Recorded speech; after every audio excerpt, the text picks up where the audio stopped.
This is Liberty Law Talk, part of Liberty Fund's online library of law and liberty. Your host is Liberty Fund Fellow Richard Reinsch. Our web address is libertylawsite.org, where you can subscribe, comment, find other episodes and links related to today's conversation. Our email address is lal@libertyfund.org. Today we are discussing with Professor Justin-Litke his new book, Twilight of the Republic, Empire and Exceptionalism in the American Political Tradition. Justin-Litke is an assistant professor of political philosophy and government at Belmont Abbey College. Justin, glad to have you. Thanks for having me. So I want to ask you, the question from the beginning is, the title of your book, Twilight of the Republic, is a provocative one, suggests fading away of our great country, suggests extinction even. So just sketch a thumbnail. I mean, what do you think has gone wrong? And even in thinking about the title, I mean, you seem to bear this out in some of your more, I'll say, provocative statements towards the end of the book about the American political tradition. And we can get into this term in the discussion because it's a technical term you use. It's been derailed, you say. Right. And so just sketch that for us here at the beginning. Sure. The central concern for the book was just how do our politics run today, and how have they run for much of the life of the country? There seems to be a felt difference there, even just intuitively, among a great swath of Americans. The scholarship bears this out as well. And I called it Twilight not only out of a kind of sense of a dour look at the past and the present, but also perhaps out of a sense of hope, or at least that there could possibly be a twilight before a dawn as well. And I do mention that in the book a little bit. But I think you're right that the great thrust of the analysis is just that things have not gone as well as they could have, and that we do seem to be approaching a kind of dim moment in our history. That's in terms of who we think we are and how that affects what we do and how we act. I think that for much of American history, we saw ourselves as a people who really thought we were doing something important, thought we were doing something well, but didn't see ourselves as the arbiter of all times and all places and all right and all wrong. That seems to change nowadays, and you can see some things, although obviously the book doesn't mention Syria in the last few months. That's been a hot topic and has definite intersections here. So I don't know if that answers exactly what you're looking for. But you said something there at the end I want to maybe ask you to talk more about, and that is arbiter of all things right or all things good. And I think because, a theme in your book running throughout that you kind of, you talk about, joust with, trying to find in different ways how it's gone badly, what could be in its right sense as American exceptionalism, and that's something we've heard so much about, and particularly in the last 10 years. But talk about that for a minute, because it seems to me in the public mind, whatever that might be, but say in the most popular sense, American exceptionalism, I think people understand America, their country, despite all of our problems, to be the best or the definitive interpreter of democracy, equality, etc., bar none. Yeah, well, I think that there are many who would agree with what you just said about American exceptionalism, yet there are so many people who have different ideas about it. And that was another place of the book where it got its genesis, is that I was concerned as I looked around the scholarly landscape, as I looked around the popular landscape, I was concerned that it seemed to me that none of the people using this term, American exceptionalism, and seeming to hang so much of their thinking, of their values, of justifying various political actions on this term or on maybe what the term signifies, none of them seem to be talking to each other. None of them seem to be having the same conversation. And so at the head of the book, I give what I hope is a kind of schematic for different ways to understand the term, different ways the term has been used.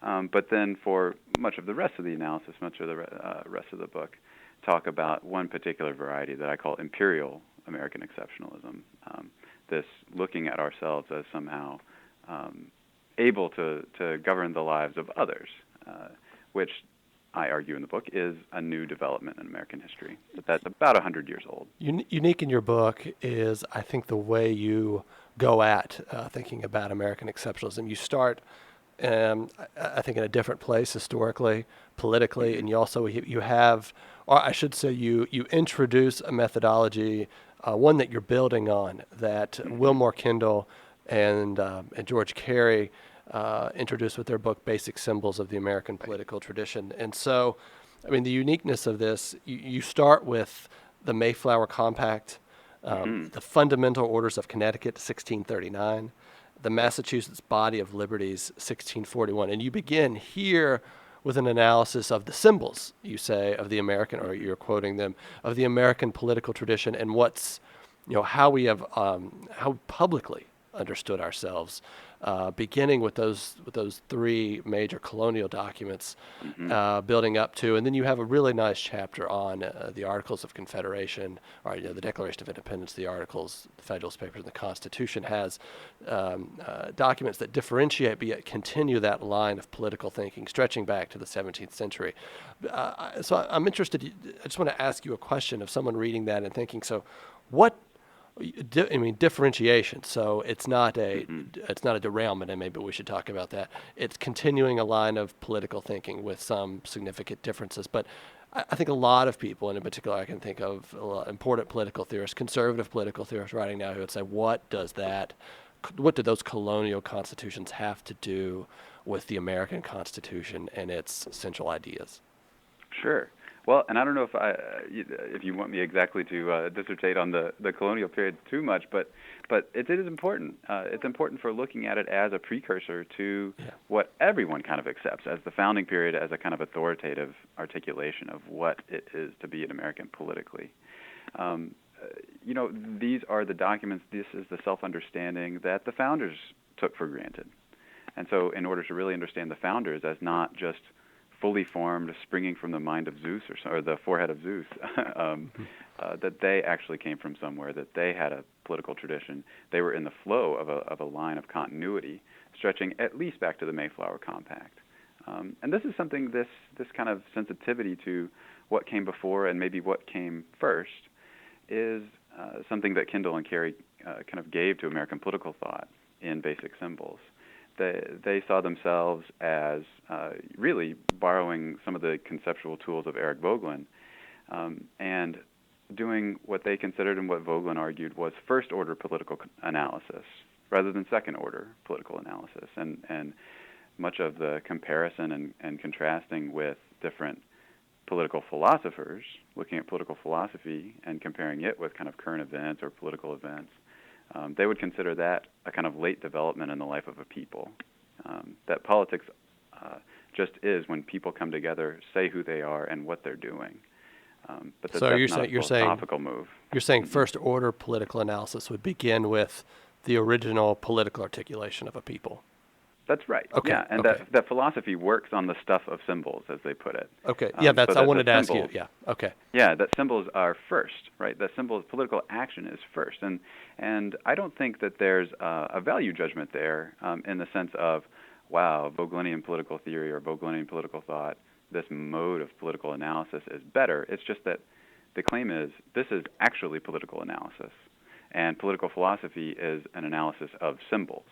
It's one step removed already from political action in the sphere of politics, just in its very reflectivity, I guess, is the claim. So let me help me understand. So thinking about these major documents here, Fundamental Orders of Connecticut, Massachusetts Body of Liberties. Few have really thought about that outside of academe and political philosophers and thinkers like yourself. What are the symbols that emerge from these documents that are significant for us to consider here? And also, and let's try and relate this back, and just always keeping in mind American exceptionalism and the different senses in which that's been understood. Well, there are several symbols. You look at some of the things that show up in the preamble of the Constitution, and some of these symbols you can trace backwards a little bit. Things like better ordering, that somehow it's not that we're going to have an abstract creation, ex nihilo, of the most wonderful political regime ever to be thought up, but that what the project of politics is just to try to make things a little bit better than they are, better than they would be if we didn't come together. So that's one example, and you can trace that through some of the colonial documents all the way back to the Mayflower Compact. There's also an emphasis on virtue and the necessity of the people being virtuous. There's a little bit of a controversy in American political thought about the role here, but there does seem to be some claim to that in the colonial period. That, as Kendall and Carey put it, and again borrowing from Vogelin, that the spheres of politics and religion are not separate for much of human history, and certainly not during the colonial period. That they're not separate. They're not treated differently. These are undifferentiated spheres for them, and that only in eventually treating them separate. Certainly, by the time of the founding, there seems to be a separation and a priority there. Society is distinct from government. Society for the founding generation seems to be the sphere that generates government. But for the Puritans, you had John Winthrop, who was both governor and a sort of minister and a sort of religious figure. His model of Christian charity is a sort of sermon. It's called a discourse sometimes. He seems to use that term most often, but it's also understood to be a statement of religion. And for goodness sake, he's talking about the Bible and Scripture, and how does this govern our politics? And so these are understandings of the tradition, not necessarily that should exclude political philosophy from the equation to understanding really what we're about, but that are prior to it, and that are different from looking at, say, John Locke and saying, oh, look, Locke shows up in the Declaration. It's just not so simple as that. You mentioned John Winthrop's model of Christian charity, and thinking about American exceptionalism. This is something that has emerged primarily from, and I'm relying on Richard Gamble's book, on City on a Hill. It's a great book. Which he argues this. There's a term, City on a Hill.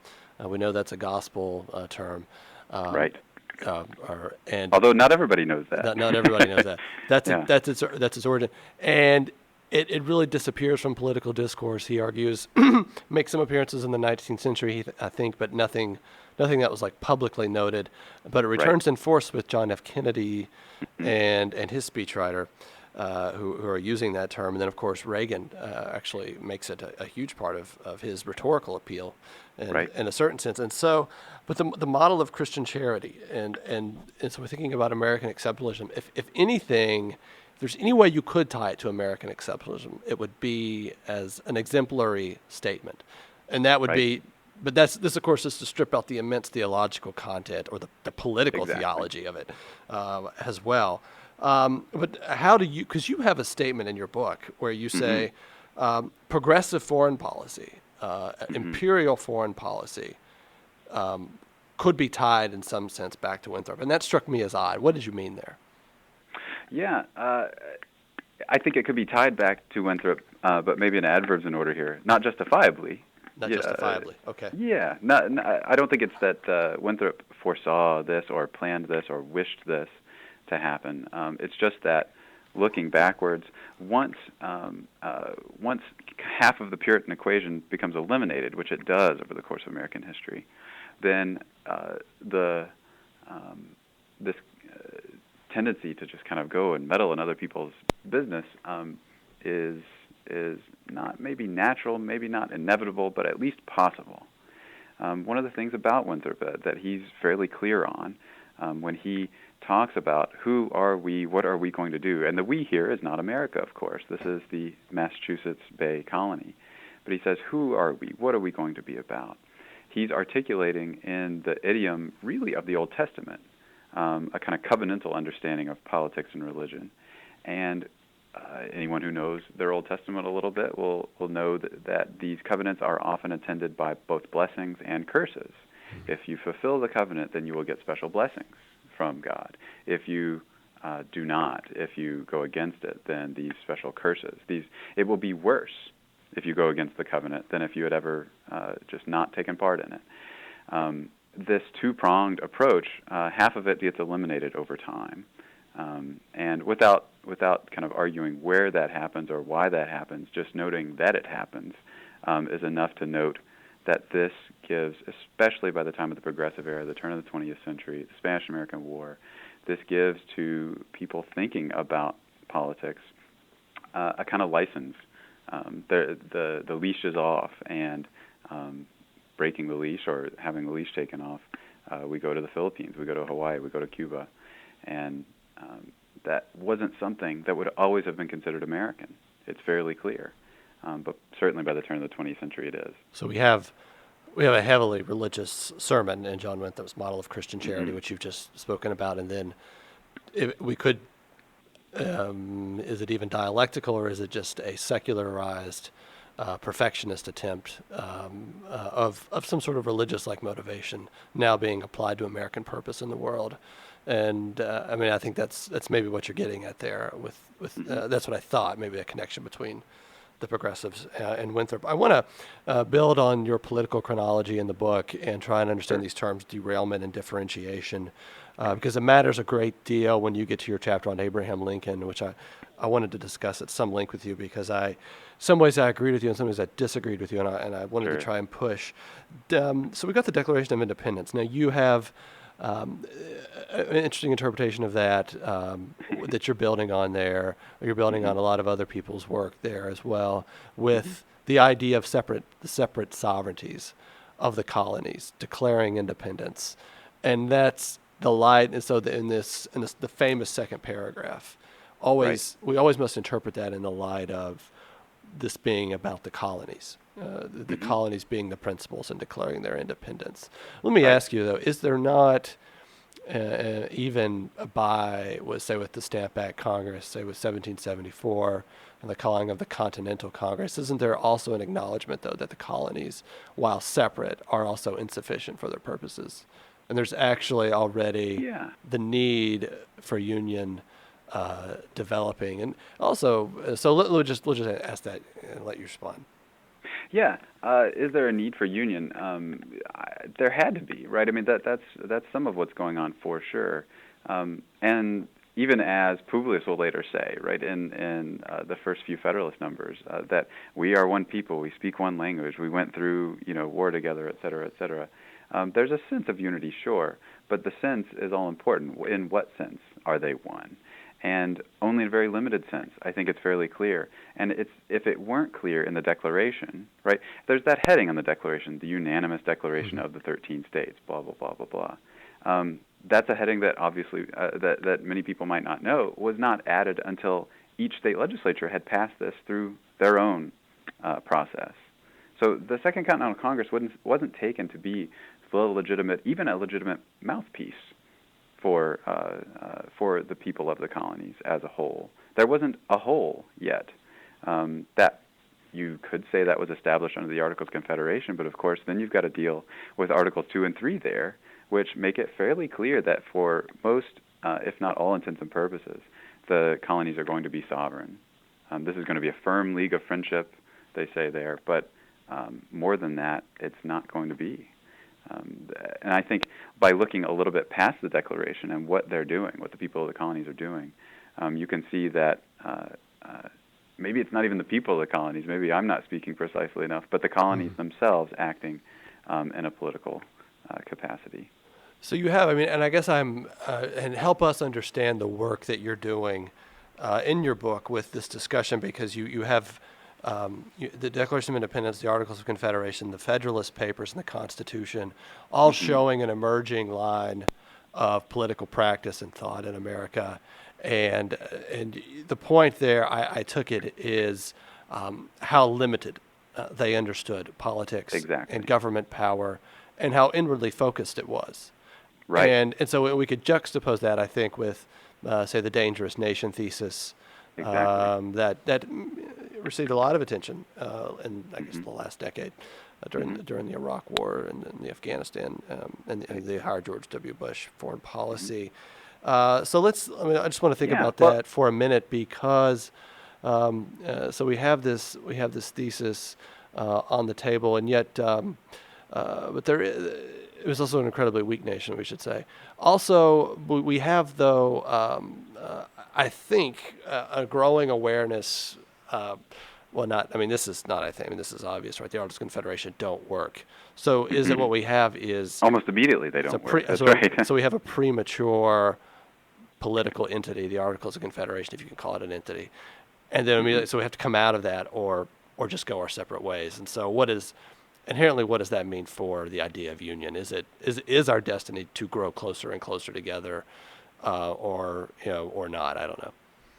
Yeah. Well, gosh, there are about 10 different ways we could talk about this issue. And as you say, it's one of the more important kind of conceptual moves in the book, that the nature of the Union at the time of the Declaration actually is fairly clear, that the nature of the Union is only for a certain limited purpose, namely declaring independence. So, the phrase Declaration of Independence has become such a jargon term for us. We think it is kind of, as it even puts it, self-evidently representing a certain number of things.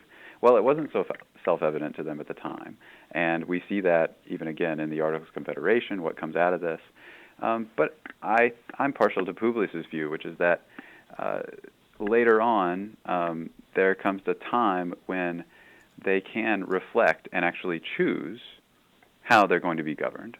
But that the pressing needs of the moment, starting a revolution against your mother country, this was not a time to write a good constitution. It was time to write something that could get passed, something that was expedient, create a body that could coordinate policy, hire generals, run a war. It did that okay. It certainly did that okay enough, but to meet the demands of the burgeoning global economy, to meet the demands of interstate relations, et cetera, it certainly didn't do that. This was seen not just by things leading up to the Philadelphia Convention, but even by states ceasing to send delegates to the Confederation Congress. They took it so lightly that they didn't feel the need to actually send people. So the nature of this union, as you say, and this is where American exceptionalism really can be folded back in, that the limited government, the role of government as limited, is all important here. What's the Declaration for? To declare independence. What's the Articles? What are they for? It's to have a certain very limited scope of coordinating policy. Just let's try to keep off each other's toes. Now, something changes in the Constitution. Even those first three words, which are so commonplace now, we all understand, we the people. This is something the people do. That's a big move, because the Articles, the Declaration, these are operations of the states. And it's all different to say that the American people are, for the first time, acting as a whole in the Constitution, acting as one. Now, you asked at one point, does that mean that from the time of the Constitution onward, it's almost inevitable that a kind of centralization of power is going to increase and increase and increase over time? I don't know. As looking, playing kind of Monday morning quarterback and saying, well, shouldn't they have known better? For those of us who might not care for a high degree of centralization in government, shouldn't they have known better? I don't know. It's fairly clear that, especially once you recognize how limited in scope the Articles were, how limited in scope politics in general were, even state politics in general were, during the colonial and then the kind of early period of the Republic, that even the Constitution, which is certainly a sea change in terms of centralization, national power, et cetera, is still so far removed from what it's become in the 20th and 21st century that I don't know that they could have seen. People point to Hamilton. I don't know that I'm convinced by that. There are certainly a few passages in the Federalist that seem to say, well, maybe if the national government becomes more and more effective, that it will win the affection of the people.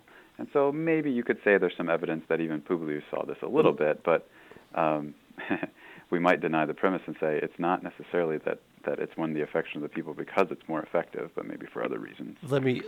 I think, and what I'm getting at here is, Sure. and maybe you can give a brief definition of these terms. So you have two interesting terms, derailment and differentiation, and thinking about the American political tradition, which I thought were really useful, and also just had authentic descriptive content to them, Right. capability.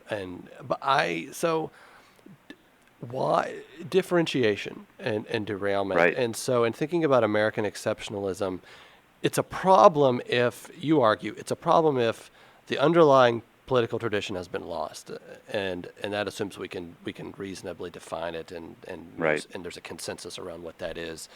Um, and so I'm wondering, even by that light though, could you not even argue that the Constitution is a derailment from the Declaration of Independence, and even from in thinking about that whole entire tradition of the separate spheres of sovereignty Right. that the states have, and even within the Articles of Confederation, that there's something there that happens. And I was thinking about that, as opposed to, you would say it's a differentiation.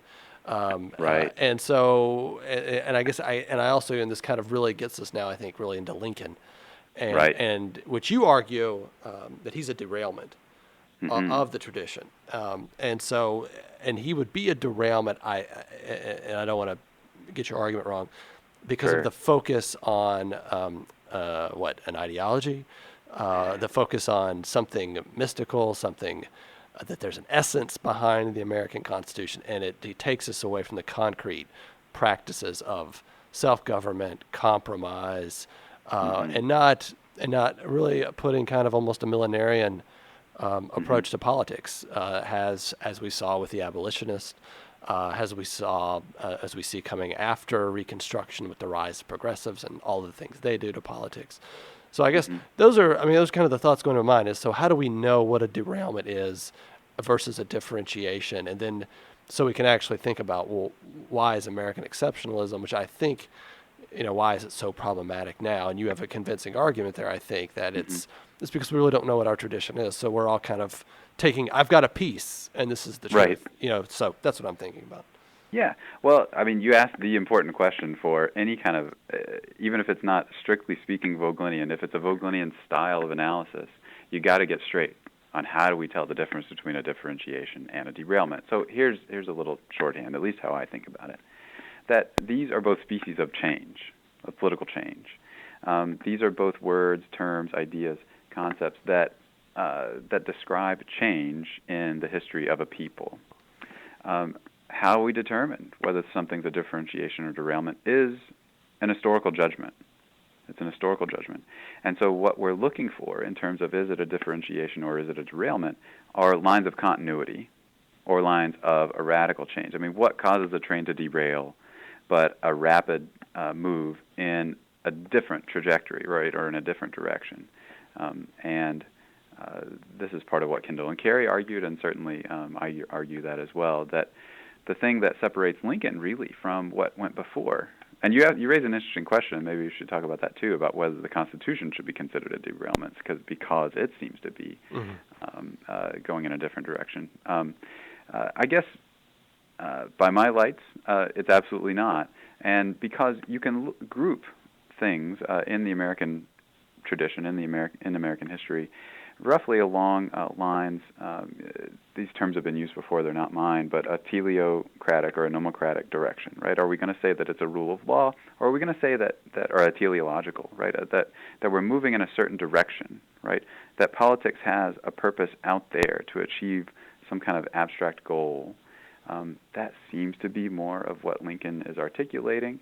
He certainly, even if he wasn't trying to move the country to a different set of purposes, he at least is reinterpreting the tradition, and fairly obviously so. When he talks about the Gettysburg Address, he even contradicts himself a little bit, the way that he had talked about things.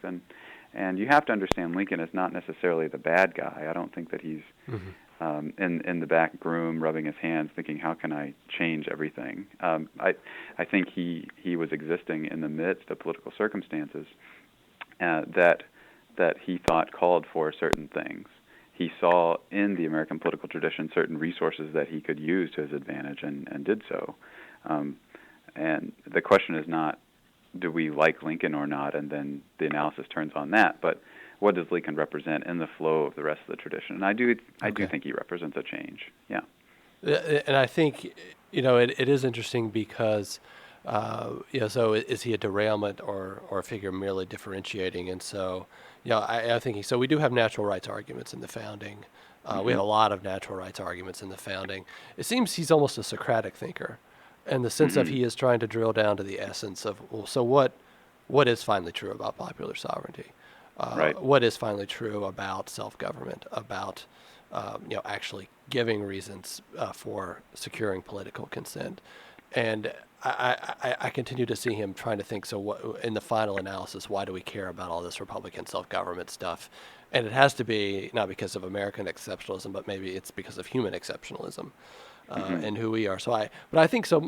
So maybe a better way to think of it is well, this is a question: is he directly a change, or is there some sort of dialectical process in the American political tradition that kind of leads to that kind of thinking, where it's kind of because one of the things that I keep thinking about is with the argument that progressives, and there's a huge body of thought that progressives are really the interruption of American political practices, introducing all sorts of notions that are imported from Germany, and yet we can easily see the transcendentalists who are sons of Boston Brahmins, actually asking questions, making egalitarian type arguments, and looking towards more of a teleocratic understanding of politics and law. And so I guess there's all of that stuff that's there that's floating around, and yet if it's either Lincoln or the progressives, but yet it could just be that maybe our tradition itself has resources within it that you have to think about are unbound and that have to try and be reconciled or hedged in some way. I think you're right to point to all these things, and I think you're right to say that they are in there. They're in the fabric there. But the question for me is, what's the mainstream of the tradition at any given point in the history of the people? And it's fairly clear that by the time of the 20th century, those progressives do end up, if not representing the mainstream, because they're not dominant, but they are winning. This seems to be the point when they start to win fights. Even in the way in the kind of controversy surrounding the Philippines, they can't ram it through. It has to kind of because of a standoff in the Senate that has no resolution. Then there's a kind of political space opened up for McKinley and Roosevelt to have their influence. But so by the time that seems to be an inflection point, and that's why I included it in the book. But it's not so clear that those voices are dominant yet, even if they are present to a greater or lesser extent previously in the tradition. And so it's your position with Lincoln, but for Lincoln, we wouldn't get the progressives, or the progressives have power because of Lincoln? Are they able to appeal to him as a symbol that they can authentically claim to represent? And I guess, my brief thought is even thinking about the Albert Beveridge example that you give in one of the last chapters. The progressives seem to be running away from the idea that there's a structural reality that reason can understand and interpret, define, and this would give an order to law. I think that's really the essence of what Lincoln is saying. I mean, you say in American that the proposition, Lincoln makes America a propositional nation, but a proposition is about human will. But John Courtney Murray would say, or did say, the proposition depends upon reality actually being intelligible, and that there's actually something there we can define with reason. But the progressives seem to be, I think that they're just against that. And Beveridge is actually, this is a racial claim, and it's a claim about power politics and American standing in the world as America starts to emerge. But that's different. That's just a different argument from Lincoln. I mean, I guess you can make an argument of nationalism from Lincoln, and they made that argument. Seems to be these are two different claims, and maybe what stands in the middle is Reconstruction, and just the failure in many ways of Reconstruction. And so America starts to look for a new way to think about politics apart from what Lincoln tried to do. I think you're right to differentiate a little bit, and maybe I shouldn't use that term, but to distinguish a little bit between the progressives and Lincoln. I certainly want to do that too. One of the things that cashes out from the analysis of the book, I think, is that one of the things we see happening over and over again, starting with Lincoln does this a little bit, and certainly with the progressives, is that the use to which history is put is important. Lincoln seems to use various phrases in the Declaration in ways that the authors didn't seem to intend. I think just so with the progressives. They seem to take on a kind of Lincolnian mantle, but probably at least partially inappropriately. That's not to say that they didn't do it. They did. When is the penny? 1902, 1904. When is the Lincoln Memorial? Same time. This seems to be a high watermark of Lincolnianism in the country. But although I don't know that it's ebbed so much, this is when it really becomes part of the public consciousness, part of who we are. Starting with all the way back to 1863 with the Gettysburg Address.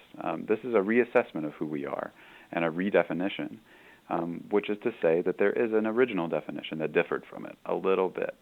And I think the nature of that difference is something that I'm getting at, and something that contributes to the confusion that we feel today, and contributes, therefore, a little bit to what I say is that maybe, perhaps, the twilight of the Republic here. So maybe just trying to think, and I'm just trying to connect up everything we've been discussing. So if we say the animating principles of our Constitution, federalism, separation of powers, rule of law, limited government, those things, right. and so we say, well, Lincoln, this will be the warp and woof of constitutional practice. So we say Lincoln doesn't displace those, or maybe you say he does displace them, but he brings in something more powerful into the equation, which is an idea of equality, and that this is what we're now aiming at. Is that and so then if we think about American exceptionalism, it becomes easier to make an argument for a purposive national action domestically and in foreign policy. That's Is that roughly right. a good summary of what? Okay. Yeah. Well, just to say, sorry to interrupt, that we who we are and who we think we are, right? What we think is characteristically American will affect how we act. You might say if you're somebody who's a Christian, right? I mean, this affects how you interact with other people every day. I'm lucky enough to be at a Benedictine institution where we have some wonderful monks who have been here and dedicated their lives, right, to prayer and to greeting people with hospitality, treating everybody they meet in persona Christi. That's because, in many ways, their identity, who they are and who they think, as they would say, right, God is calling them to be, affects how they act. Well, one of the things I'm arguing is this happens in politics too.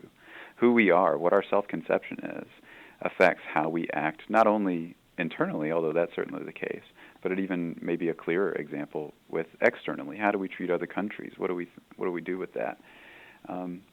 And this is something that the progressives are clear about. It's interesting. It's not that the progressives are secularists, actually. They are eager, even sometimes, to bring in a kind of religious mode to politics, a religious mode of thinking about politics, of doing politics. But they do something completely different. Whereas the Puritans would say, would look at the mote in somebody else's eye and the beam in their own, right? This image from the Christian tradition, which is so powerful, that you should look to yourself. You should be inwardly focused. You should make sure that you're a particularly excellent and virtuous person before you presume to change somebody else's life or to reach into somebody else's life. This thing that has for so long, really, with the kind of mainstream of Christianity, served as a check on our eagerness to get out there and mix it up in the world, is actually just the opposite for the progressives. They think about the Philippines, for example, as a theater for experimentation in government. We should go over there and see how it goes, and then maybe we can re-import these ideas after we've tried them out in a kind of laboratory in the tropics. We can maybe re-import them down into Washington, D.C. And so it's not at all the speck in the beam in the kind of Christian way of thinking, which probably governed, I think we can say, the colonial and the founding periods at least. But it's more by the turn of the 20th century and the Spanish-American War. Let's go see what we can do out there, a kind of almost unreflective projection of ourselves out into the world. I wanted to ask you, in thinking about your argument that a political tradition has been displaced. So we've got Beveridge's floor speech, which you write about in some detail. He gives in the United States in favor of annexation of the Philippine Islands as American territory, and it's an interesting speech. It's a difficult speech to read, I think, and the claims that are made are, I think, they're to my mind, but I think it's just true or just wrong. Sure. But yet, this convinced a lot of people, and this seemed to have a lot of power. There was organized opposition to him. And of course, we know what happens with these campaigns that are launched as a result. And yet, so World War I, intense opposition to American involvement. Same thing leading up into World War II. I mean, as we all know, that doesn't change until Pearl Harbor. And then, of course, it's a different animal after World War II, because it is believed with considerable evidence and detail, an aggressive communist power seeking to outmaneuver you globally. And so the belief was this required just resolute American action. It was the age of exception, to quote a term, quote a phrase. So I just thinking so is it the case? I mean, the tradition isn't displaced. It's a minority opinion. It has to be recovered, rearticulated, but it's there, and people kind of sense it, and they kind of feel what's wrong about a foreign policy action, not guided by protection of the American Republic, but as we saw even after the Cold War, something like democracy creation. This is now the great American purpose, which we now I think has been. Again, I mean, it's almost like these ideas have to be, and maybe that's the point, they have to be discredited again and again and again through actual failure. Well, as you say, these seem to be kind of two competing strands over the whole of American history. There seem to be evidence for both of these views at different times, and maybe there's a kind of ebb and flow to it naturally. Certainly in the periods that I talk about in the book, the Puritan period, the founding period, the Civil War period, and then the Progressive period, it's fairly clear where the trajectory is and what the momentum is leading into these periods and then going out of them. The 20th century would be a fascinating kind of part two to some of this project, but I also tried to follow some of the advice of my previous professors and say I tried to treat politics as little and as little proximity to our current day as possible, because then you get involved in the passions and it's very difficult. So that's number one. But number two is who would like to be faced with these choices? Certainly not an egghead academic like me. Maybe some of us presume to know that we'd be able to do it right, but these are hard choices.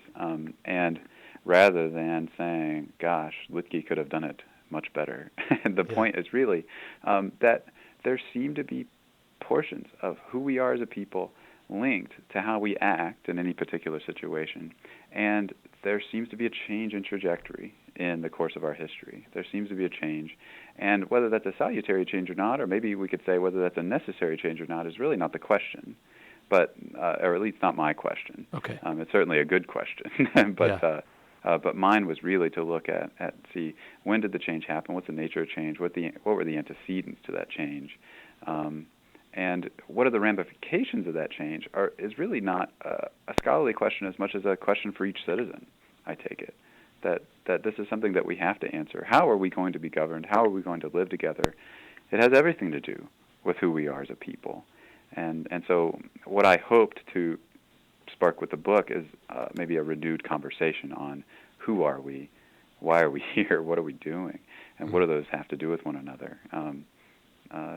And so I'm grateful for this conversation today in that regard. Yeah. I wanted to end, and I just thinking about returning to these symbols that we started with, so self-government, representative assembly, rule of law, these sorts of things. And so now we have an incredibly executive-dominated federal government. It seems to me we have the presidency as the most visible symbol when people think about their national government. Sure. And Congress is something that they don't think about much at all, and yet, Congress, you would argue, coming out of the beginnings of our tradition is the most important branch. It seems to be the most powerful branch in terms of actual powers that it holds. But I guess my question is, it seems to me we lurch toward an executive dominated government because of nationalism. And he is a national representative. He speaks most authoritatively for America. So this, returning to your Vogelinian idea, this is actually how we choose to politically articulate ourselves is through his singular voice. But also, so thinking about that's a problem. It seems to me our second problem is politics as war. And I think this gets into, we were talking about the teleocratic understanding. So politics in pursuit of what? Egalitarianism. Yeah. safety, all these sorts of things that are thrown around, and equality in any number of contexts. And so you get, No Child Left Behind. We have poverty, the war on poverty, safety for ourselves, war on drugs, all these sorts of things. And it seems to me it's very difficult now to just have political debates. And it's always hard to have political debates, but it's difficult. It's hard to have them now and even acknowledge a willingness of compromise in the face of your opponents. It's just, get out of my way. And it seems to me that's the danger, and that's really, and I don't know how you come out of that, because but that's how we are really voicing ourselves. Yeah, I think that's right. And really, there are two of your big main points that I want to hit on. One of them is that certainly the Congress has ceded all manner of authority to the executive in the last 100 years. That's fairly clear. That's fairly uncontroversial. Whether we think that's a good thing or not is something else. Some people do, and some people think it's necessary, and they don't have necessarily weak arguments. There are certain things that Congress just will never be able to do because of its structural limitations. But on the other hand, if we're saying the national government can't undertake this unless we give it to the president, there probably should be a prior conversation. Should the national government be involved in that sort of thing? And what are the consequences if it is? Those are the conversations that haven't happened for generations now. And I think we live in an interesting political time in this regard. Here we are, not necessarily the folks listening to the podcast are going to be existing in a place where Congress has shut down the government, but when we're talking right now today, it still is. And we see a little bit of the reassertion of congressional authority. Do I take this as a great glimmer of hope? Not terribly. We've been burned before, but I think insofar as it's starting, really remind. It's been a wonderful teachable moment for me as a teacher, to when I'm walking in and teaching about the Constitution this semester, to tell my students, look, Congress is Article 1 for a reason. Look at all these powers. It's the 800-pound gorilla, right? And even in the face of the unitary presidency, the imperial presidency, we could call it all sorts of names, even in the face of a supremely powerful presidency, or at least ostensibly so, look at this. It didn't take much, actually. The president can hem and haw, but what is he going to do until Congress sends him something to sign? He can facilitate, he can goad, he can prod, he can shame, but he can't do it. And why is that? Is it important that he not be able to do it? And what does that say about who we are as a people? What does that say about what politics is really about?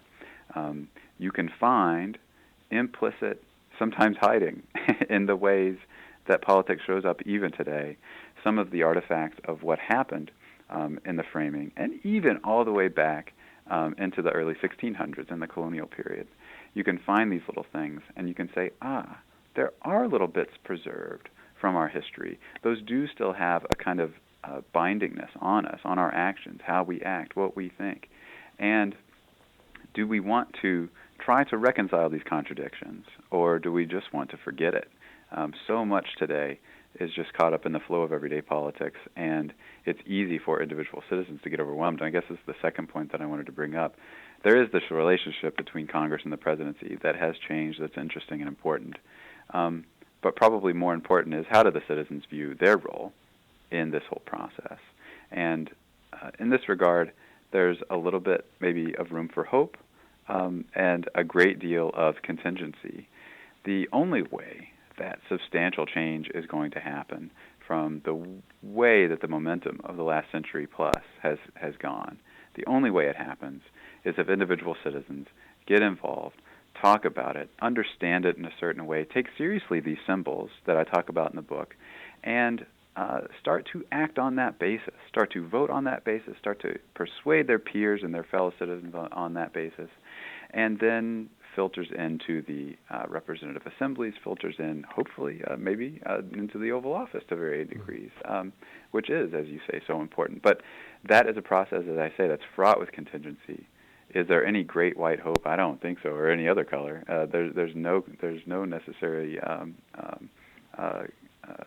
direction that all this is moving in, and I think again that gives us room to hope and room to work, at the same time that we shouldn't be hopeless. by it, just because it's not exactly the way that we might want it to be already. Justin, I think these were good ending reflections here. We've been talking with Justin-Litke about his new book, Twilight of the Republic, Empire and Exceptionalism in the American Political Tradition. Justin, thank you for your time. Thank you so much. I really appreciate it. This is your host, Richard Reinsch, and you have been listening to a podcast that can be found at libertylawsite.org, where you can subscribe, comment, and find other episodes and links related to today's conversation. Our email address is lal@libertyfund.org.